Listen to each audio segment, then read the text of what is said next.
Bonjour, messieurs, dames. Donc, chapitre 6.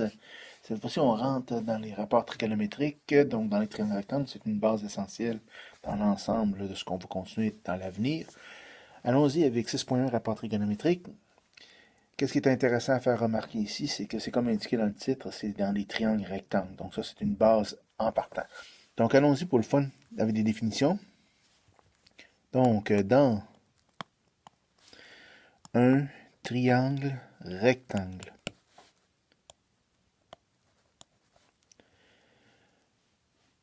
ça, c'est essentiel.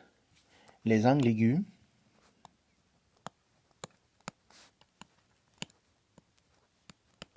sont définis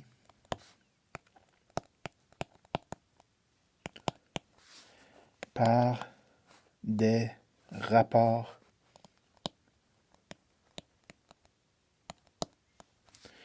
de mesure de côté. De côté. Donc ça, dans un triangle rectangle, tous les angles aigus on peut travailler avec des rapports de côté. Ça veut dire quoi ça? Donc on va y aller avec un triangle général. Donc voici un triangle rectangle. Pour l'instant, il n'est pas rectangle, je vous le rappelle. C'est un triangle rectangle à partir du moment où je l'indique. Le triangle s'appelle pour les intimes A, B, C. Et on va travailler, ça, les lettres majuscules, évidemment, c'est des sommets. On va travailler maintenant avec également des mesures. Donc, l'angle ou le côté opposé à l'angle A mesure petit a. Le côté opposé à l'angle B mesure petit b. Et le côté opposé à l'angle C mesure petit c. Donc, je vous rappelle, A, B, C en majuscule, ce sont des sommets du triangle. A, B, C en minuscule, ce sont des mesures de côté, donc des centimètres, peu importe ce que c'est, mais c'est des mesures. Donc, allons-y pour le fun avec les rapports de Trigo. Si je regarde par rapport à l'angle, les couleurs, allons-y avec l'angle B, qui sont deux angles, et l'angle, on va travailler en parallèle les deux ici. L'angle C. Ça, c'est mes deux angles aigus. Le troisième angle, c'est l'angle droit. Donc, allons-y avec ça. Rappelons-nous un petit peu de vocabulaire. Donc, côté opposé à l'angle de 90 degrés s'appelle l'hypoténuse. Et les deux autres côtés qui forment l'angle droit, ce sont les cathètes. Donc, ça, c'était important également. Et on va utiliser le principe des côtés opposés à l'angle, puis l'hypoténuse, côté adjacent à l'angle, ainsi de suite. Donc, comment qu'on fait ça? Allons-y là-dedans. Donc, si on regarde, le premier rapport s'appelle le sinus. Si je prends le sinus de l'angle B, c'est le côté opposé à B sur l'hypoténuse. Toujours. Donc, ça veut dire dans ce cas-ci, c'est B, côté opposé à l'angle B, c'est mon B ici. Donc, B sur hypoténuse qui est A. Donc, ça serait mon rapport ici de trigonométrique pour le sinus de B. Allons-y en parallèle avec le sinus de C.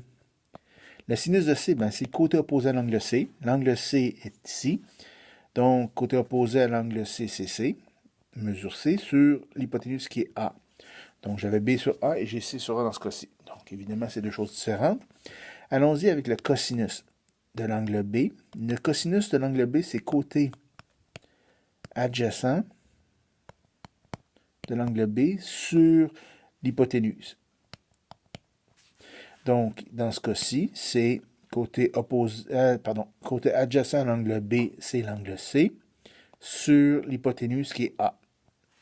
Et puis, dans le cas du cosinus de l'angle C, côté adjacent à l'angle C, c'est B, sur l'hypoténuse qui est A.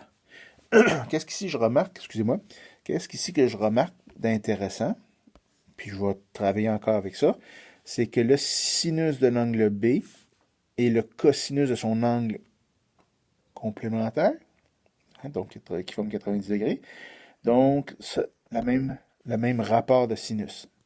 Même chose si je regarde avec attention le sinus de l'angle C et le cosinus de l'angle B, donc de l'angle complémentaire, c'est également le même rapport ici. quand même un petit côté intéressant à la chose. Je vais changer de tableau. Et puis, je refais rapidement mon triangle ici. Donc, c'était A, B, C, petit b, petit a, petit c. Et il manque un troisième rapport. Donc, allons-y encore là avec le triangle. Aucun rapport, dans le fond, pas le triangle. Excusez, l'angle B. Et allons-y avec l'angle C. Donc, si j'y vais avec ça, allons-y. Le troisième que je mentionne, c'est la tangente de l'angle B. La tangente, c'est quoi? C'est côté opposé à B sur le côté adjacent à B. Donc, dans ce cas-ci, ça va donner quoi? J'ai l'angle B qui est en haut ici. Son côté opposé à l'angle B, c'est petit b. Sur le côté adjacent de l'angle B, c'est le C dans ce cas-ci. Voilà. Si je m'amuse encore là à faire la tangente de C. Tangente de C, c'est côté opposé sur côté adjacent. Donc, j'ai dit côté opposé sur côté adjacent.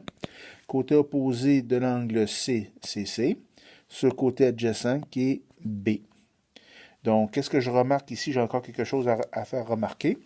C'est que B et C, ce sont des angles complémentaires. Et B sur C et C sur B, ils sont inverses l'une de l'autre. Donc, c'est intéressant à noter. Donc, je fais un résumé rapide de toutes ces données-là. Je réécris, je remets mon triangle rectangle, qui fait de plus en plus dur d'ailleurs. Ici, faire attention, vous apprenez, s'il vous plaît, vos rapports de trigonométriques indépendants des lettres. Donc, allez-y avec côté opposé, ainsi de suite. Ça, vous ne vous tromperez jamais. Puis, si, en résumé, le sinus de l'angle B, peu importe l'angle en passant. Donc, ça, je vais enlever complètement la notion d'angle. Le sinus d'un angle quelconque, θ, c'est quoi?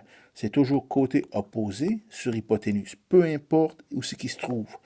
Le cosinus d'un angle θ, c'est côté adjacent sur hypoténuse.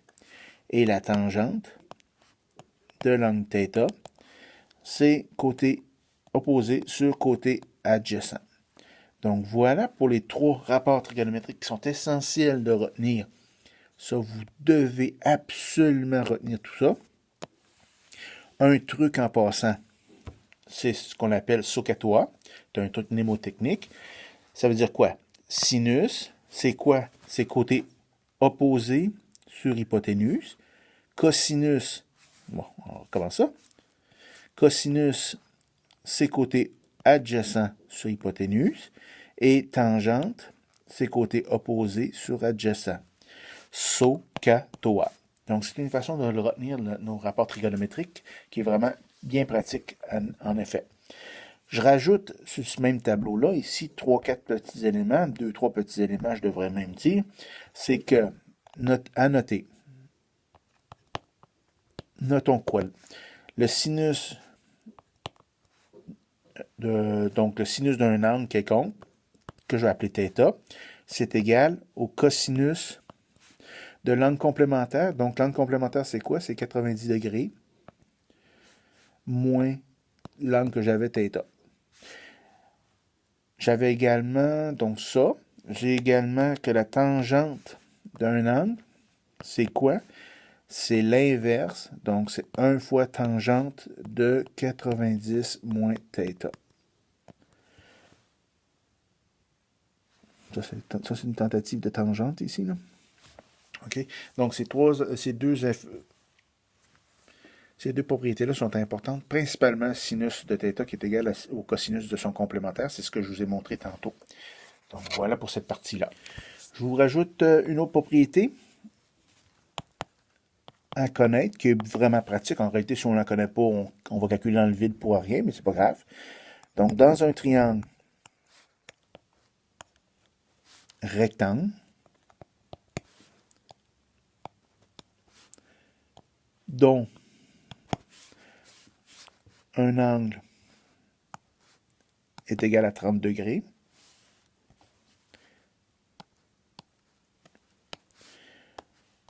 Le côté opposé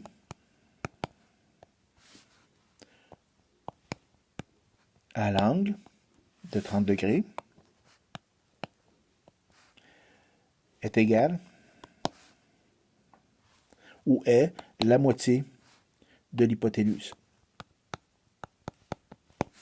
Ça veut dire quoi? Exemple, j'ai un triangle, soit le triangle suivant qui est rectangle ABC. J'ai un angle ici qui est de 30 degrés. J'ai l'hypoténuse qui mesure 16. Puis moi, je vous demande la mesure du segment AB, du côté AB. Donc, à ce moment-là, ce que je remarque, c'est que le côté AB, qui est ici, est le côté opposé à l'angle de 30 degrés. Et selon la propriété qui est donnée, le côté opposé à l'angle de 30 degrés est la moitié de l'hypoténuse. Donc, l'hypoténuse étant de 16, ben, c'est une demi l'hypoténuse. Donc, une demi de... Ça, c'est un M. Bon, ça ne paraît pas beaucoup, mais c'est un M. La moitié de 16, c'est 8. Donc, voilà, c'est très facile, facilité en effet. Je fais un dernier exemple aussi sur son ensemble pour un triangle rectangle. Donc, soit, ici c'est un exemple, soit le triangle ABC, rectangle en B. J'ai des mesures qui me sont données 5 cm le côté AB, 13 cm le côté AC et 12 cm le côté BC. Et je vous demande ici tout simplement de me trouver les rapports trigonométriques. Donc le sinus, allons-y. Le sinus d'un angle C. Le sinus, c'est quoi? Côté opposé sur hypoténuse. Donc le côté opposé à l'angle C, c'est mesure 5 sur l'hypoténuse qui mesure 13. Donc, mon rapport trigonométrique qui est le sinus de l'angle C, c'est 5/13e, et ça reste comme ça. Laissez-moi ça, s'il vous plaît, sous la forme d'une fraction. Cosinus de C, c'est quoi? C'est côté adjacent sur hypoténuse. Donc, côté adjacent à l'angle C, c'est 12 sur l'hypoténuse qui est 13.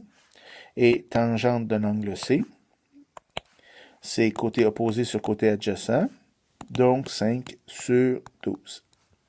Amusons-nous à côté à faire ish. Voilà. Si je fais la même chose, mais avec l'autre angle, donc l'autre angle aigu qui est A. Le sinus de l'angle A, côté opposé sur hypoténuse, c'est 12 sur 13. Cosinus de l'angle A, côté adjacent sur hypoténuse. Côté adjacent de l'angle A, c'est 5 sur hypoténuse, pardon, qui est 13. Et tangente de l'angle A, côté opposé sur côté adjacent. Côté opposé à l'angle A, c'est 12 sur côté adjacent qui est 5. Donc, je remarque ça maintenant avec attention. Ça, je vais aller dans le fond démontrer ce que j'avais dit tantôt, les propriétés. Donc, le sinus de l'angle et le cosinus de son angle complémentaire, c'est la même chose. Le cosinus d'un angle et son sinus, évidemment, de l'angle complémentaire, c'est la même propriété en passant, c'est la même valeur. Et la tangente d'un angle et la tangente de son angle complémentaire, c'est l'inverse l'une de l'autre. Et voilà, c'est ça des rapports trigonométriques. Et ça reste, c'est des fractions. Pour l'instant, on demeure en fractions et on va voir quoi en faire un petit peu plus loin. Ça va me permettre, entre autres, de trouver des valeurs manquantes dans un triangle rectangle.